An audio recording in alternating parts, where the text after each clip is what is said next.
when you have so much teaware, it's hard to fit it onto the screen. Let's try to fit them all together. There you go. Seeing all of them in one screen. How's it going, guys? Welcome to Tea Practice today. Hi, Steven. Hi, Eric. We are about to do the last live experiments for Teaware Olympics, July 2020. Oh my god, it's been so fast. It's crazy. For those of you who haven't heard of it yet, we're doing a Teaware Olympics for the month of July. Today's the last day. But, you know, if you're like, man, I like Teaware experiments, you know, might as well do one today. It's no problem. But we've been doing it with our friend Delphine at Delphine Zinja, with an S at the very end, here on Instagram and on Discord. And basically we've been trying to figure out how our teawares affect the taste of tea in different situations. So it's been non-stop teaware experiments over on Discord, over here. The last couple of weeks we've been doing just all teaware experiments, but we haven't done one particular one, which I'd like to do today, which is our pitchers, our Fenris pitchers. And I think this is a big one because I think we know now that our teapots are important to test. I think that people are well aware that teapots will make a difference for the tea. Second one is the cups. I think that's been a relatively new one for a lot of people, is that the cups will make a difference, but we know now. But finally, the pitchers, I think, are the last kind of frontier for us in terms of getting people thinking about their pitchers. Because I also personally, for me, the pitcher was the last thing I kind of thought about, personally. Steven, you too? I thought about the cup. I thought about the teapot, but the pitcher, I was like, oh, you know, if it's glazed, it's not going to make a difference. But just from everything we've learned, it's just impossible for that to not have made a difference.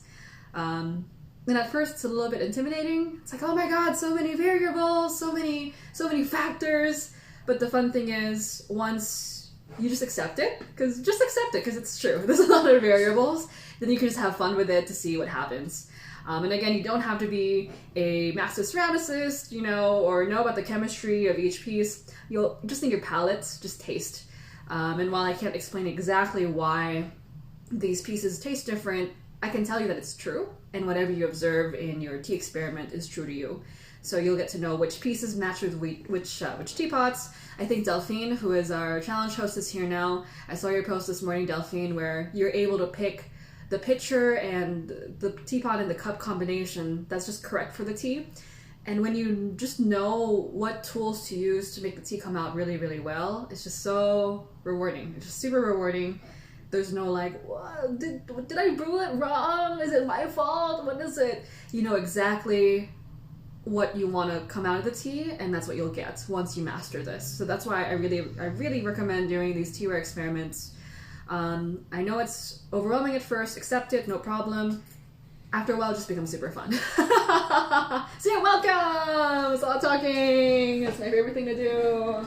Okay, so we will be testing these 6 pitchers on the table in just a little bit. We'll be using a tea that's a little spicy. Camellia sinensis 2007 Yulongjing. Jinglong, sorry. I was looking at it upside down, so I read it upside down.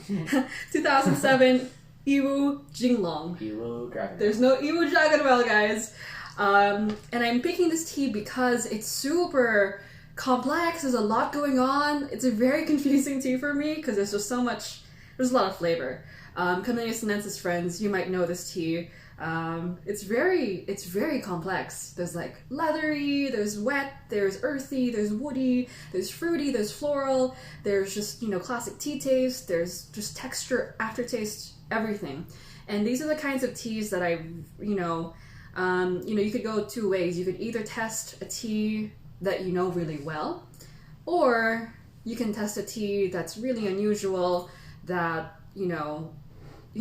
I'm sure all of you have this tea. It's a tea that tastes different in every single session. The tea that, like, it's very, you don't know if it's going to come out fruity that day, or woody that day, or earthy that day. It changes a lot. And I find that this tea changes a lot from session to session. Those of you who have one, Karbain says that he has one from RB Ceramics. I have a cake of this one, he says. So yeah, it's an interesting tea. So we'll use that today. Plus we haven't done pu'er for the experiments yet. So I wanted to make sure we got a pu'er in before the end of the Olympics. So yeah, I'm gonna brew this up in a little bit. Let us preheat all our teaware. I will try to set this up that it looks a little bit more like manageable for us.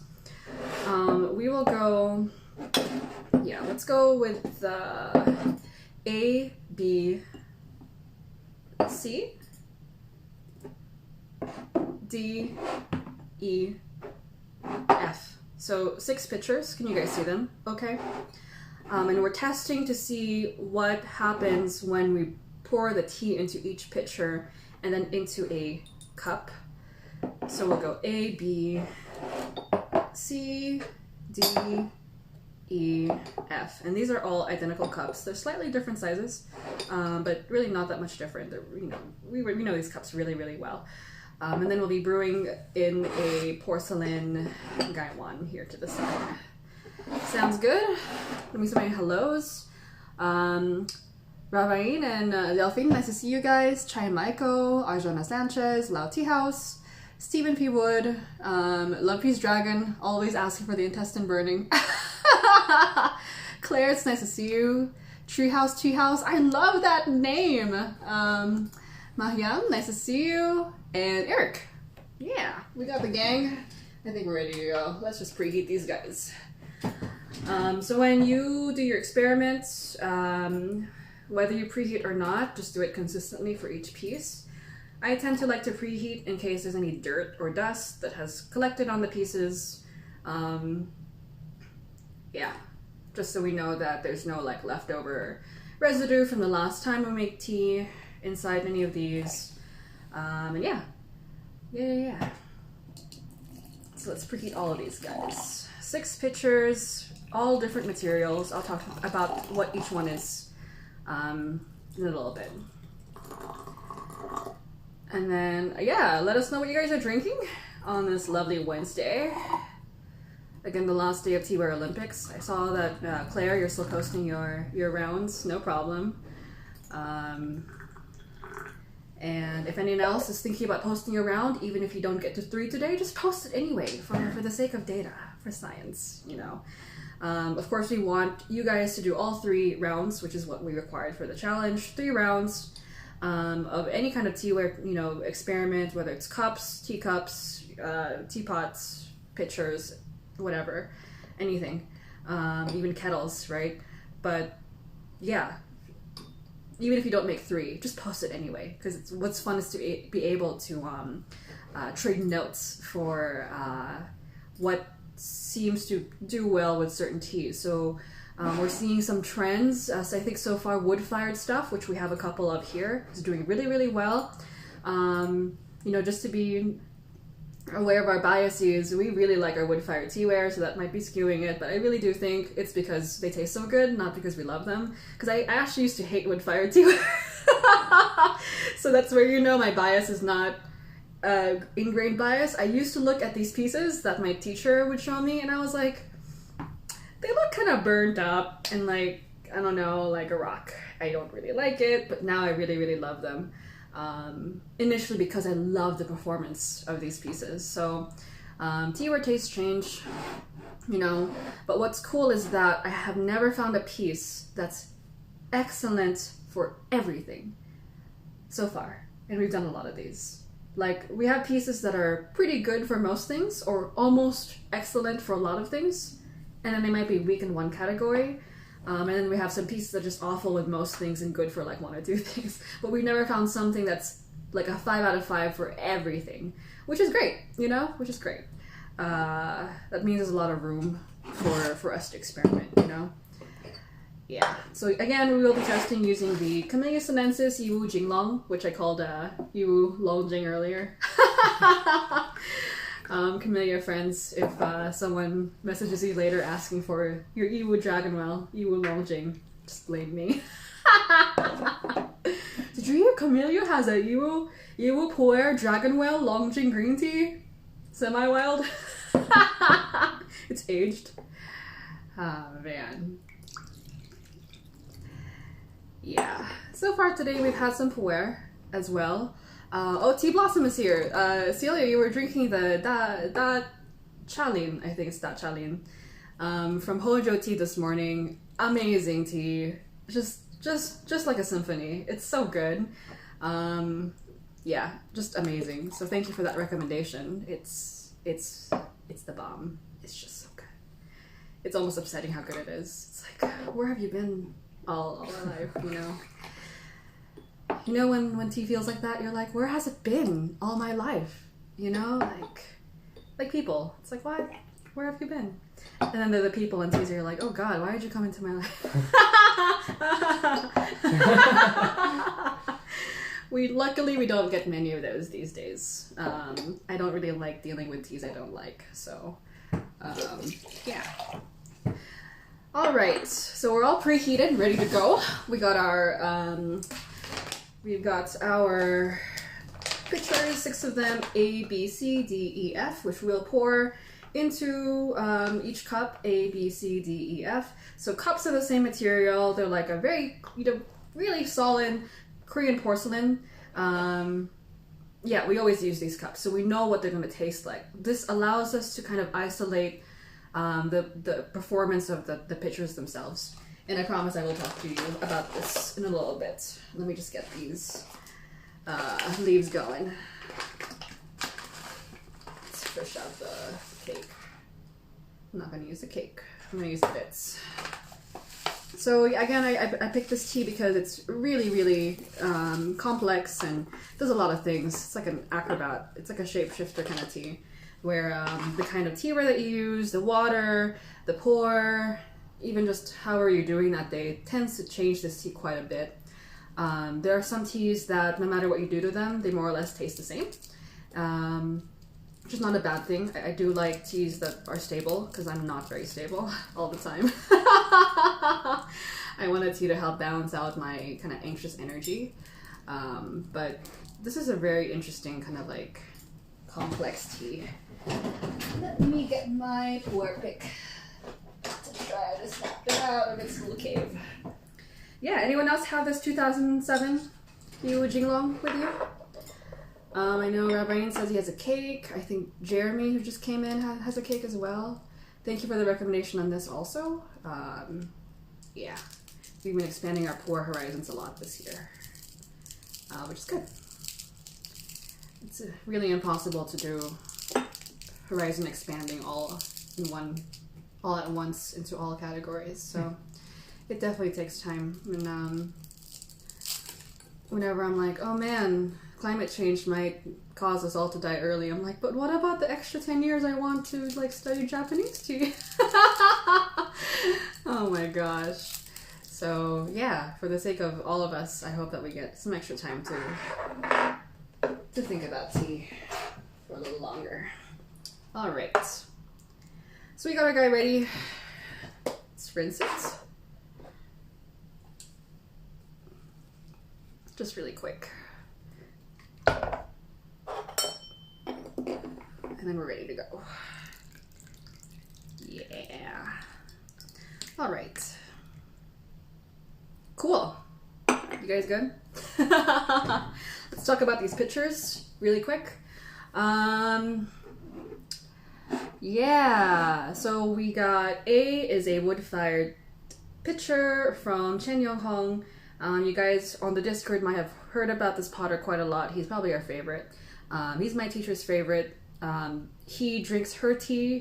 She uses his teaware, so they have this really nice symbiotic tea and ceramics situation, which is why I really recommend ceramics from ceramicists who like to drink tea too, because the difference is so obvious in the handling, in the taste, in just the way that the piece feels. There are ceramicists who specialize more in like sculpture, vases, etc., and ceramicists who are like really tea focused, and the difference is very obvious. So this is one from him. It's a blend of Taiwanese and Japanese clay, not painted at all, so the colors that you're seeing are all like naturally made from the kiln. Yeah, so that's it. It's pretty heavy, pretty hefty. Big pitcher. Also the shape of it is might kind of factor in as well, where it's because it kind of tapers in at the top, it has a little bit more heat retention capability, because when something's like this, there's just less space for the heat to escape from the top. Versus something like this, picture B, which is a really, we always use these pictures. I really love them. I also like the shape of them, but they're just a little bit bigger gap at the top, which means that heat will escape more, but still a pretty nice shape. Glass pitcher, super standard. I'd say most of our glass pitchers are probably similar material, Chinese made. And the next one, porcelain pitcher from Taiwan. Really shiny, high-fired, I guess. Ceramicist here, let me know if there's something I don't say right. Was it? Who was it that did the porcelain experiment this morning on the Discord? The cup experiment. Who was that? I'm trying to think of who that was, because it's the same company. What? Celia. Oh, Celia. I thought it was Celia. Celia is the same company from your porcelain cups this morning. I really like their porcelain. It's amazing. We want to get standardized gaiwans from them in the future, because their porcelain is just fucking amazing. It's just really, really good. And even porcelains are made differently, as you guys know. Wood-fired pitcher from Taiwan. This is a blend of Japanese and American clay. Different maker. This is from Dating. Different kind of like firing. Yeah. And really, really gorgeous. We haven't actually used this pitcher very much because, I don't know. It's been waiting. I feel really guilty not using it because the material is really, really lovely. You guys might have seen this person's cups on our test before. They do amazing with oolongs. We'll see what happens with pu'er. Next one, another Taiwan one. God, our bias. Peter Kuo from Taiwan. Yeah. I don't know the details of this particular pitcher because we don't work with him directly, but yeah, we just really fucking love his work. The pour of this is just gorgeous. Yeah. And then last one, it's not actually a pitcher, but I wanted to put in some Yixing clay into the mix. This is a, I don't know, they call it modern Junie, but I want to call it just Hongni red clay pitcher. One of Steven's, this is Steven's first repair, which we were all really impressed that it came about pretty well. You see Steven's repair on it from a while back. You do much better than this now, but pretty impressive for a first try. So Yixing, it's been seasoned for roasted oolong, more or less, but we use it for everything. Yeah. Okay. Cool. Enough talking. More tea sciencing. Okay, let's go. Oh my god, no, wait. Ree, what are you doing? Gotta boil the water. I got so excited. Do you pour water in there? No, we do. I need to boil it. Just boil it. Okay. Yeah. Is that enough? Yeah, it's enough. You guys ready? Yeah. Tea Blossom. Yes, this is the same logo, isn't it? I forgot what the name is, but the porcelain pictures are just... Porcelain anything is just amazing. Just beautiful. Wow. Yeah, so even if you have porcelain pictures, side by side your porcelain stuff, because not all of them are made the same. For sure. Yeah. How are you guys doing today?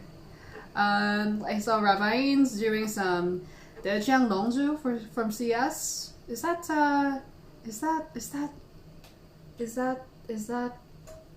Longzhu? I've never had that tea. Is that Dragon Pearls? Jeremy's having Yu Jinglong. I'm getting like drowned in Chinese terms this morning. Let's see. Anyone else having anything else? Let us know. Maybe join us with some pu'er. Some funky business. So let's do just 1 or 2 infusions for now. We're gonna stack these. So what I'm gonna do is we will just pour directly into the pitchers as best as we can. I know that it's not gonna be the most even kind of like distribution because of the size of the pitchers, but I'll try to compensate. So I'm gonna pour directly from the gaiwan into the pitchers because ideally you want to have like another gaiwan or another pitcher to pour into and then pour into each, but then you're adding more steps through the process, so then you're not going to get the taste clearly or the result clearly if we use something else to decant into and then pour into each pitcher that we're testing, if that makes sense. So I'll just try my best. Okay. Oh my god, this smells really, really dank. It smells like someone's Hong Kong basement. Not that I've ever seen someone's Hong Kong basement, but I imagine that's what it's like.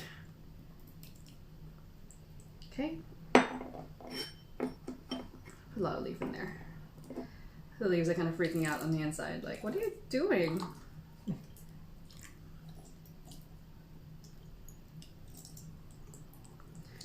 And then I know this is not the most even kind of like distribution, but to kind of offset it, we will do another infusion just to try to average it out. So any variation, which will be very, very high right now, will be kind of set off here.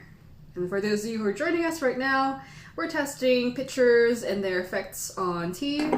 So different pitcher, same tea, same cups. How does it affect? How does it change?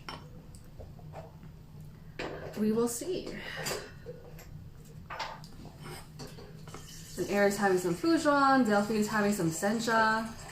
Did I see Musubi Envelopes having some fresh air? Today, Stock, nice to see you. You're having some Foujon as well. Lots of cooler going on today.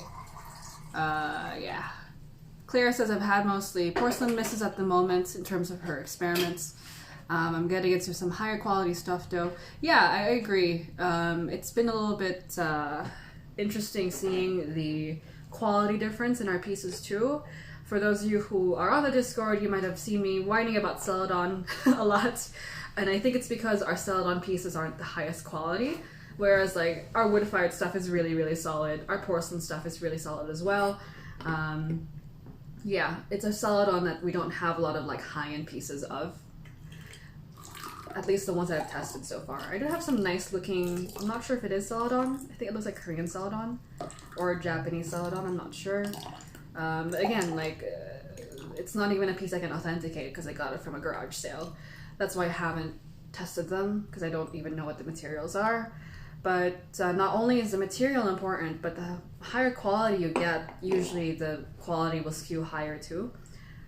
But yeah, our wood-fired stuff is just like creme de la creme, man. It's just so good. We just love it. Same thing with Yixing. Our Yixing pots have not been performing as well as our wood-fired pots, but are we using like the top of the line Yixing? I would say probably not, because top of the line Yixing is extremely expensive and we don't have that. So think about not just the material, but also high quality, you know. We finally found a match for Venetian glass. You know, you guys know that I don't really like glass.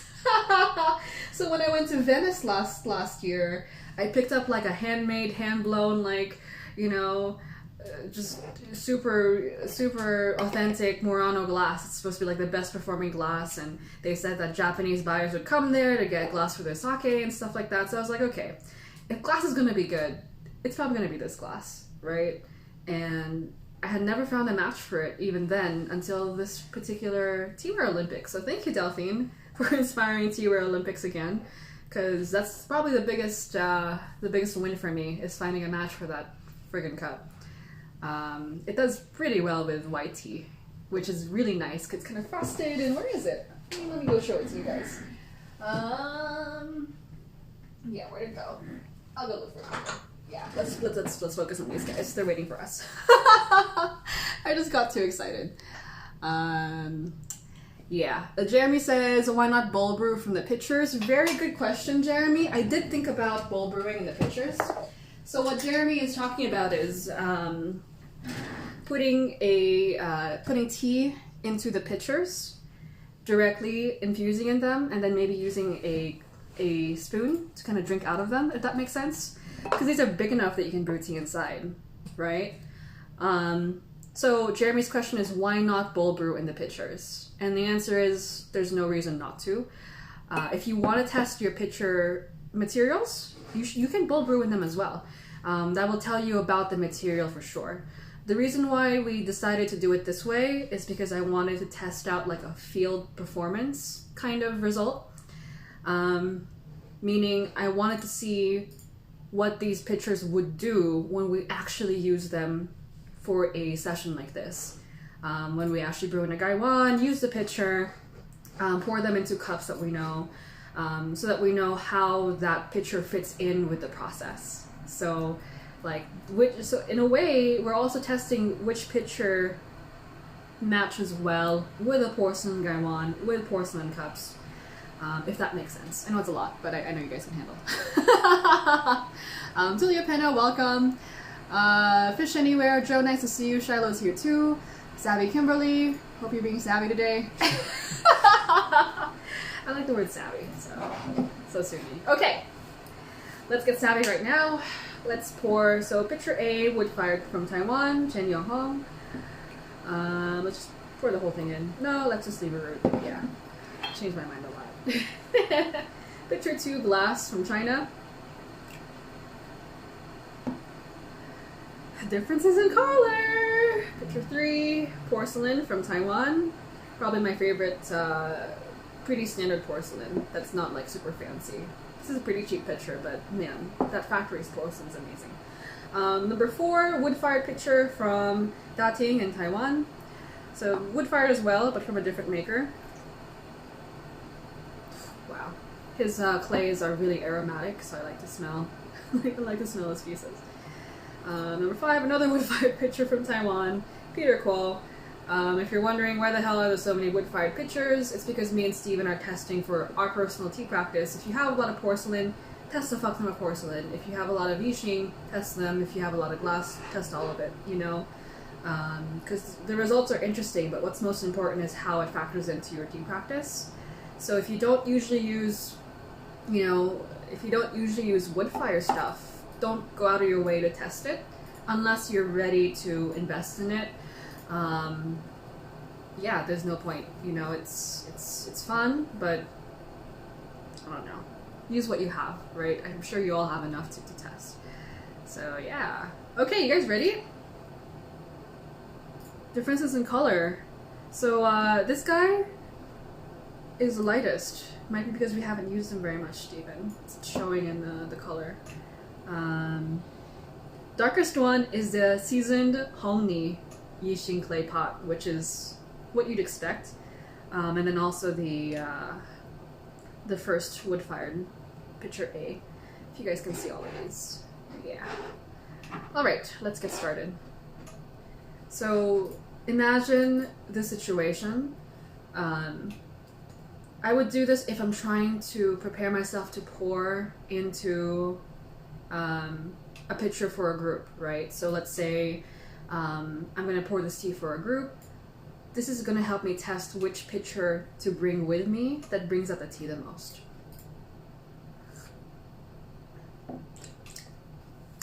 Ah, it's pretty intense. I did brew the tea very, very hard, as you might have noticed, because I wanted to bring out more data from it, and this tea can handle pretty well. Oh god, that's terrible. Oh, the glass is horrible. What? The glass is so bad. Okay, so we're in C, the porcelain pitcher. Okay, it's not as bad as the glass. Let me get some water here. In between. I did brew that tea really hard, which I did on purpose, but whew, punchy.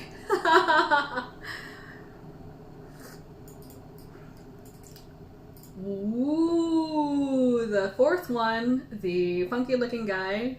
Whew, wow. Really, really smooth. Wow. Wow. Man, that guy is so good. The clay is amazing. That's my favorite so far. The Peter Kuo one. Picture E. Oh my god. Oh my god. That's really good. Wow.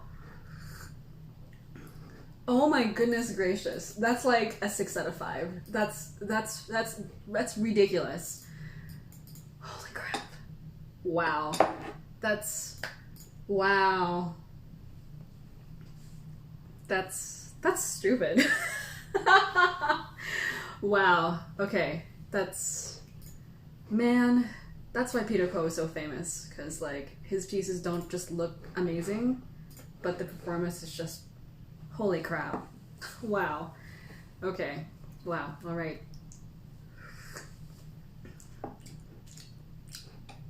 It's pretty good too, actually. So the homely doesn't do too bad. Wow.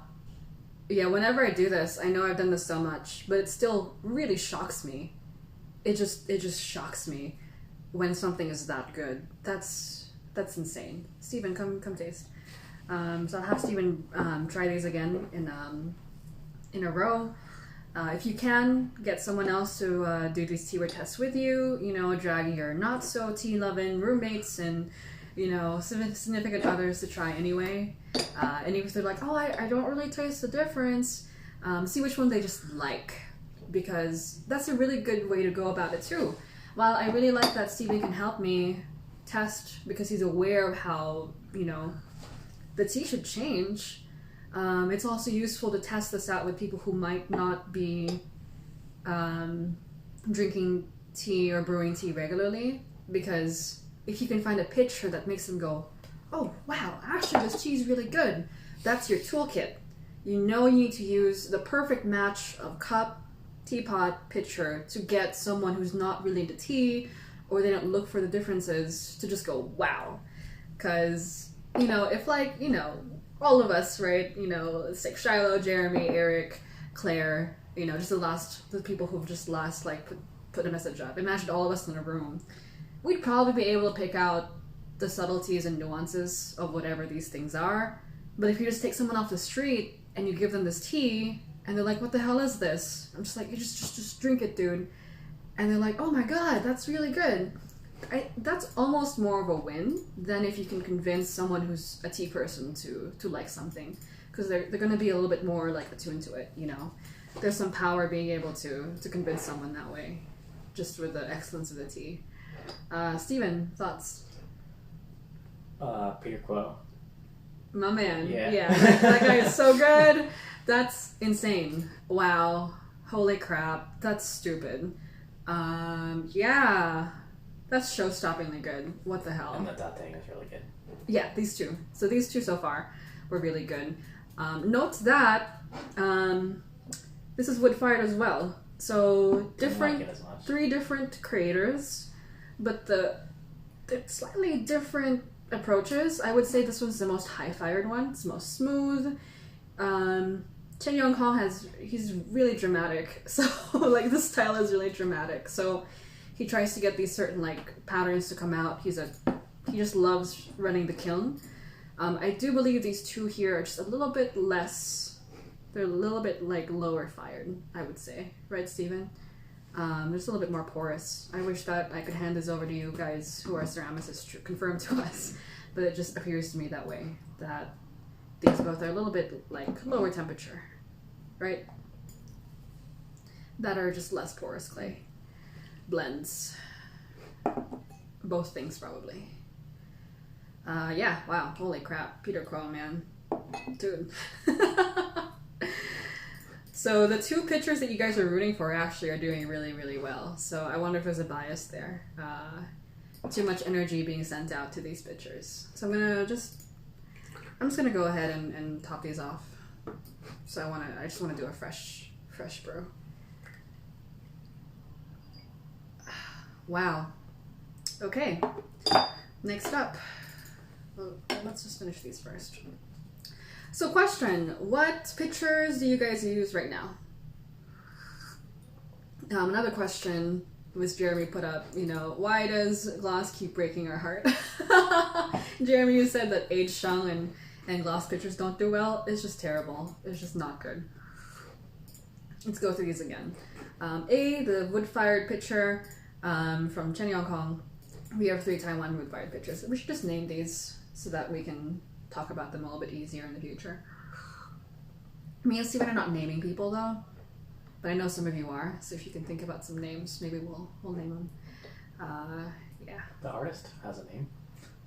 But this individual pitcher, because we're like Taiwanese wood-fired Chen Yong Kong pitcher A. .5.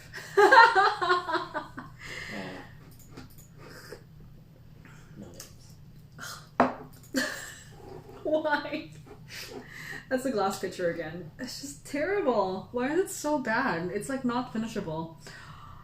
Like it just does a sour thing. It's astringent. It's like someone dragged like the skin of a peach that was mummified across your tongue. So it's like fruity, but in like the most uncomfortable kind of way. Like, yeah, just it's just like offensive. It's just offensively bad. Oh god, it's just so bad. It's terrible. When you're doing these experiments, something you can do is to like let the tea sit a little bit longer. Usually the better performing teas and the better performing matches will do just fine in like even after they cool down. So yeah, it's whew. Delphine says, so this is important, in her pitcher test 2 out of 3 of her glass pitchers were top 3, that's amazing. Yeah, we've also noticed that different materials will actually do better for certain teas. So we actually tested out these. This is from IKEA, and real talk, it performs better than Chinese glass pitcher. Remember that test we did? Which I didn't expect, because I thought, IKEA, it's cheap, it's only $7, and it's like, it's just Pyrex or something like that. It actually tasted better than our Chinese glass pitcher, which is meant for tea. So, just test. There's so many different kinds of glasses out there as well. Yeah, but for us, this particular glass, I think is very common to find, and I just don't like it. It's just really bad. Yeah, if someone can find a really nice glass pitcher that does well, let us know. I even tested like the Japanese hammered ones, and they're just, yeah, they're not as, I still don't like the effect. Maybe we should test this one instead. Yeah, let's just switch it out, because we just know this is terrible. Just tap it out. Yeah, can we tap this out? Because I don't want to be mean to it, right? Like, I really like these pitchers. If you notice, I use them a lot, but just when you're in a side-by-side, just, oh, God. Okay, porcelain.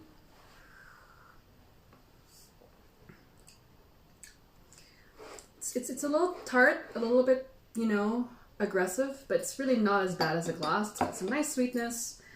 And then we're going back to our wood-fired pieces again. This is the Da Ting. Taiwan and, Japanese and American blend of clay.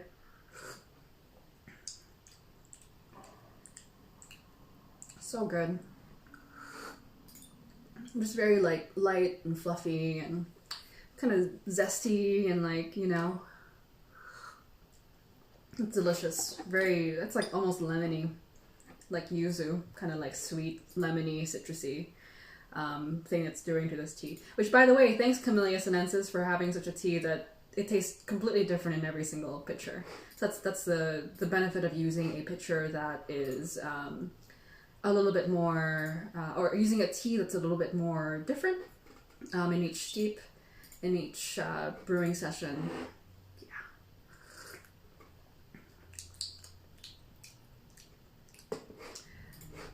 The Peter Crow one is really amazing.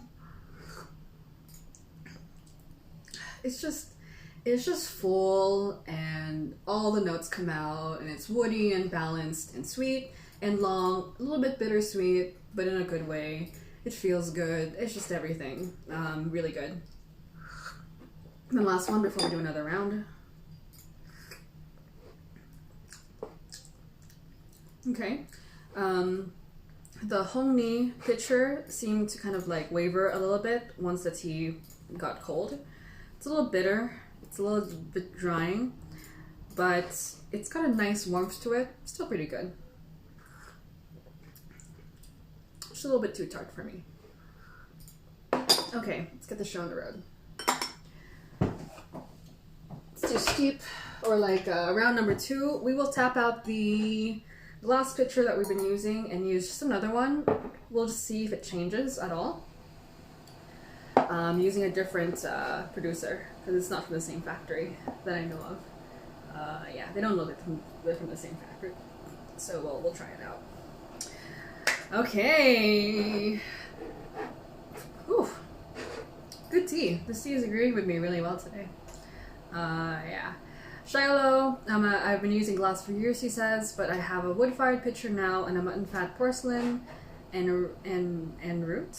I wonder how you say that in French. En route? That I'm curious to compare. Yeah. I'm interested in comparing more pictures as well. We do have a lot of pictures, but I have a unglazed porcelain Gaiwan, but not an unglazed porcelain pitcher. Interestingly, like I said to Shiloh yesterday, he did a cup comparison. We have really, really similar notes. So there is an element of subjectivity to this, where from person to person it's going to change what the results are. We have different diets, we have different taste buds, different genetic, some are more sensitive to bitterness, some are more sensitive to dryness, etc. But I think there is something that is measurable in terms of, which pieces are better for which teas. Yeah. But the more we can test together, the more we'll be able to figure that out. Okay. Let's preheat these guys again. Just since I am adding the new glass pitcher in. We swapped out the previous one because we're just gonna kill it. We're just gonna hate it so much. So we swapped it out for a different glass pitcher to see if there's a difference. If this performs better, I'm gonna be really shocked. It's good to know if that's the case. Then I'm gonna brew this pu'er really, really strong again. Because apparently if the mash is really good, it doesn't matter if the pu'er is just a tiny bit too strong. It comes out really, really well.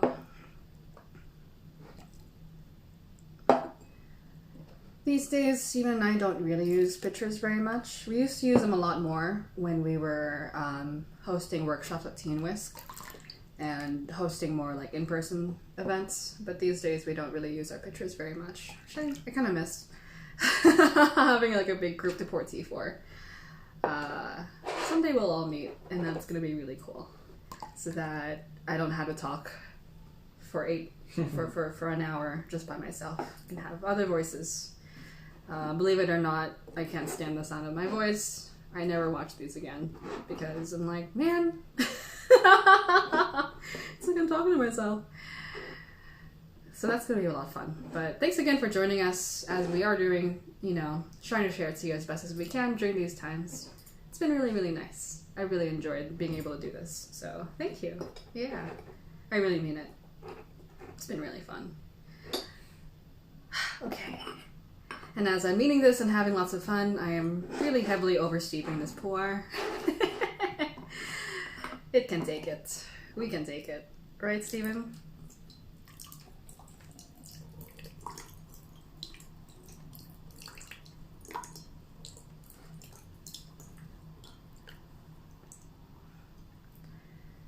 So we're testing again, 6 pitchers so far. The 2 wood-fired pieces from Taiwan, they're a little darker. Did really, really well. These have a little bit less ash glazing on them than the taller one. A little bit more, yeah. Seems like a lower temperature fire, or they weren't as close to the ash, which is a different kind of chemical reaction that's going on. When you see wood-fired stuff and you see that kind of this really dramatic pattern right here, especially that it doesn't look like bare clay anymore, that's where the ash kind of like lands on the piece and kind of melts into the material. So that ash is a different chemical component than the clay just being fired. That's why even between similar wood-fired pieces, you're seeing so much difference because each piece will have been exposed to a different amount of ash, different amount of heat, different amount of just even the kind of wood that they use will change the taste of the piece. Which, again, like at first I was so, oh my god, it's so overwhelming, there's so many variables, but now I think it's really cool. It's almost humbling because you can't ever quantify exactly what it is in each piece unless you send it to a lab and try to I'm not even sure if you can do that. But being able to let go of knowing everything is kind of nice. So that's why, you know, we actually sell some of these pieces and I don't know every single detail about them, because what I know is that it tastes friggin' delicious and it's friggin' worth it. That's enough for me. I used to want to know every single little thing about every single thing that I liked. But then you reach a certain point that you can't. And then what do? Either you get upset because you can't know, or you just laugh about it, and that's okay. Like, oh, I don't know. Actually, I have no idea. But okay, there'll be many times where I don't know about anything. Okie dokie. Making a mess of the table. It's okay. Tea is sometimes messy. Alright. Round number 2. With these pictures. Let's go through it again. Again, we switched out the glass this time around. And then I saw a couple friends come in. Jake and Michael and Dino. Welcome to today's tea practice. I hope you guys are doing okay. Let us know what you guys are drinking. I hope it's not espresso, Michael. Friendo blendo. Oh my god. Michael Wiseman. Yeah, this kid wrote this, like, it felt like a manifesto about his forays into the coffee world. For the record, no one has to ever apologize to us for liking coffee, but we will definitely hunt you down if you drink coffee and then leave tea alone. I think that's what the crime is. You're not allowed to leave tea. If you drink coffee, no problem. Just expand the flavor library, you know? But yeah, we can't lose you guys to coffee, alright? I don't think we will, because tea is better, but I like good coffee. Quite a lot. The only reason why I don't drink it as much is because that'd be another, like, hobby to invest into. But if someone gave me, like, really good coffee, I really friggin' love coffee. That's good. So, yeah. Michael says that he had a really good time with the coffee. I'm really happy, Michael. Cheers. So, let's go through these again. The second round, we will see if there's any difference in the results. If you set up your experiment well, more or less you should see the same result as round 1, but we do this because as the tea develops, the tea will be putting out different flavors as well into the pitchers. And then also the heat retention of the pots is becoming, or the pitchers is coming into play. How are they retaining heat in between each time that the tea is poured in? From what I know, the more consistent you can keep the temperature of any vessel, cup, teapot, pitcher, the better the performance of the tea. This is something I didn't know until we tested it earlier this year, because I used to be the person who always left her lid off, the type I want. I didn't want to steam the leaves. It's totally wrong about that. I believe now that it's better to keep the lid on and keep the temperature as consistent as possible. So ideally, you know, if you're doing an experiment like this, don't talk at Instagram Live for an hour, letting the temperature go up and down a lot, but that's okay. For our purposes, I think it's just do both. We do our own experiments that are completely controlled outside of live. Let's go for it. Oh, I hope Eric's okay. Maybe he can Discord us from the basement later on during the Discord hangout. I hope he's okay. I think he'll be fine. He has a basement, so okay. Let's go through these again in the same order. Actually, let's switch up the order. So we'll go from F, E, D, C, B, A. We'll go the other order. When you're doing these, switch up around as well, because the way that each cup will affect the next cup is something to consider too. So you can't control it completely. You can drink water in between each sip if you want, but just go the other way. So if there's any influence, you're kind of shaking it up a little bit. Does that make sense? Does that make sense? Sometimes I just talk in like a stream of consciousness, just like trying to like get out everything that I know so that you guys can have some reference.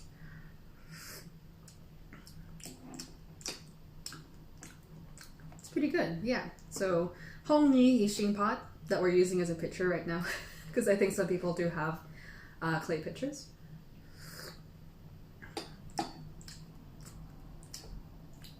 That's so delicious. Wow, that's a 6 out of 5. That's how you know when something is good. Again, if something's like, it's pretty good, that's not the perfect match yet. I want you to have like an emotional response to how good something is. That's how you know it's a 5 out of 5 or a 6 out of 5.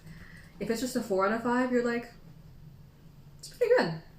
That's just a 4, okay? 4 out of 5. See, that's a 4 out of 5. That's pretty good. It's kind of unfair because this might have been a 5 out of 5 if the Peter Quill wasn't in the lineup. This pot here, pitcher.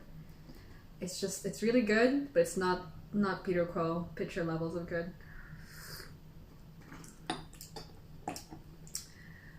Michael says that's why I married Rosanna. Yeah, use the test for people, for food, for friends, you know, everything. Like, why waste your time on someone who's like, it's pretty good. Someone who has done that before. I'm very forgiving. I'm very I tend to like most things. Yeah, I'm actually pretty easy to please. Like, I'm not super picky. If I like something, I'll like it pretty much.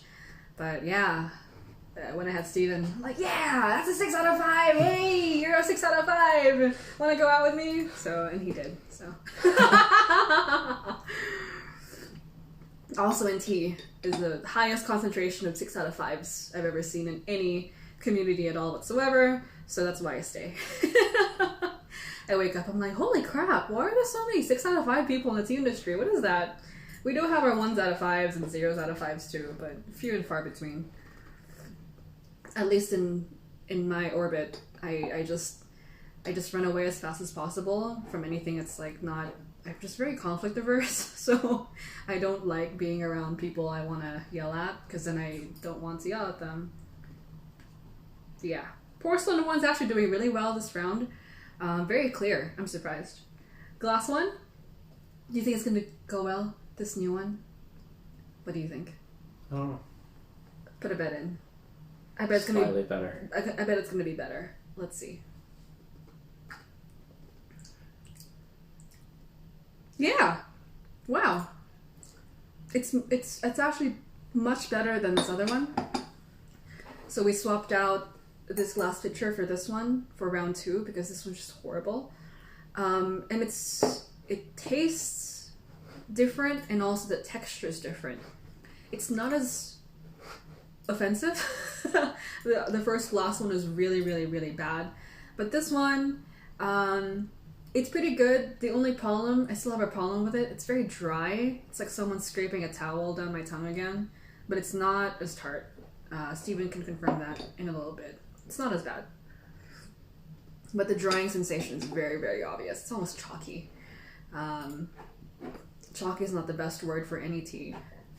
But I think it just shows how horrible this was with this tea, to say that this is an improvement. And yeah.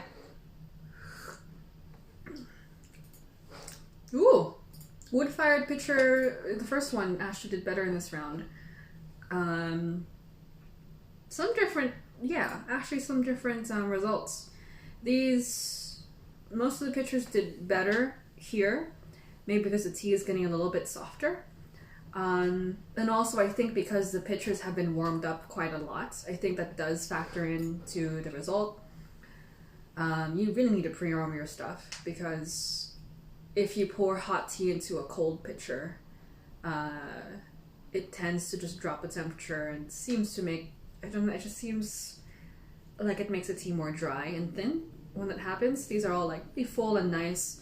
Michael, I agree with you that the number 6 is actually very rich.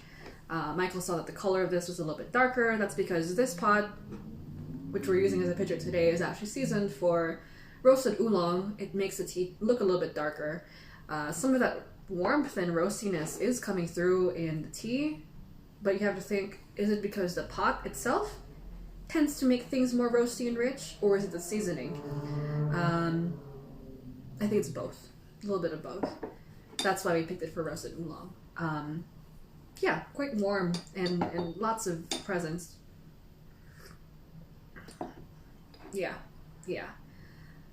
I'd say my favorite is still the Peter Quo number 5, or A, B, C, D, E, pitcher E. It just provokes a response from like deep inside of you. That's just a perfect match. I know we're kidding about like people, but there's that X factor that you can't quantify with good tea, good teaware, a good match. I think you guys can understand that.